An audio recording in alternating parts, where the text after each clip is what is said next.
शिमला के बारे में जितना ही कम बोला जाए उतना ही अच्छा है, क्योंकि मैंने जो सुबह सुबह हादसा होते हुए देखा, मुझे एक बात समझ आ गई कि यहाँ के पहाड़ बहुत बड़े बड़े होते हैं पर यहाँ के लोगों के दिल बहुत छोटे होते हैं। देखा एक लड़का आत्महत्या की कोशिश कर रहा था, मैं उसे लाख बचाने की कोशिश नहीं कर रहा था, क्योंकि मैं उसे आइडिया दे रहा था, भाई उल्टा होके नहीं सीधा होके कूदो ताकि तुम नीचे गिरते हुए अपने आप को ना देख सको। मेरा ध्यान एक लड़के पे गया जो छत पे झाड़ू लगा रहा था। मैंने बोला भैया ये कितना लेते हो अब झाड़ू लगाने? बोलता मैं मोर बनाता हूँ। एक बेरोजगार सब्जी वाले से पूछा कि भैया आपके पास शिमला मिर्च है? उसने बोला हम शिमला मिर्च नहीं रखते। यहाँ के लोग बड़े ही प्यार से लाश इधर उधर करते हैं। यहाँ के लोगों का हाथ नहीं होते हैं, क्योंकि यहाँ के लोग सिर्फ मोए मोए करते हैं। फिर मैंने अपनी गर्दन चारों तरफ घुमा के देखा कि कहीं मुझे शिमला मिर्च दिख जाए, पर मुझे कहीं दिखा नहीं। जहरीले भटूरे मेरे दिल और फेफड़े को छू गया।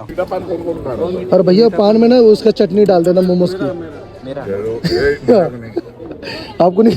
मेरा भी पान तो मुंह में मोमोस वाली पान दबा के मैं निकल गया अपने मिशन पे। मेरे सामने एक आदमी उंगली दिखा रहा, मैं बोलता भाई किसको दिखा रहा? वो बोलता अपने पीछे मुड़, तो अपने मंजिल की ओर पहुंचने वाला है। उसके इशारों पे नाचने लगा। सामने कोई डाबर आमला का तेल लगा के अपने आप को धूप में सोख रहे थे। फिर मैं भी अपने शरीर में सरसों का तेल लगा के मैं भी चला गया धूप में अपने आप को सुखाने। थोड़ी देर बाद मेरा ध्यान एक डांसर पे गया जो बिग बॉस और इंडियन आइडल जैसी अवार्ड को वो जीत चुकी थी अपने डांस की कला की वजह से। फिर मेरा ध्यान किसी नाजायज औलाद पर गया था जो सुसाइड करने का कोशिश कर रहा था। मैं तुरंत वहाँ से भाग के दूसरी जगह चला गया। इंसान और बंदर हमारे सोच से भी आगे बढ़ गए। ये बंदर मूंगफली केला जैसे चीजों को हाथ नहीं लगाते, पर आइसक्रीम चाट चाट के खाते। मुझे चाहने वाले लोग मेरी तरफ भाग के आ रहे थे। यहाँ की जंगली सवारी बड़े ही मजेदार होता है। किसी पहाड़ी बच्चे से मैं ये खरगोश छीन कर निकल गया इसे पकाने को। मुझे यहाँ का एक गुप्त बात पता चली, सिर्फ इसका नाम शिमला है। कोई शिमला मिर्च यहाँ नहीं मिलता। यहाँ के लोगों को सिर्फ भ्रम में रखा जाता है। यहाँ पर मेरे तालमेल, सपने और समय मैच नहीं हो रहा था, इसलिए मैं चला गया अपने घर।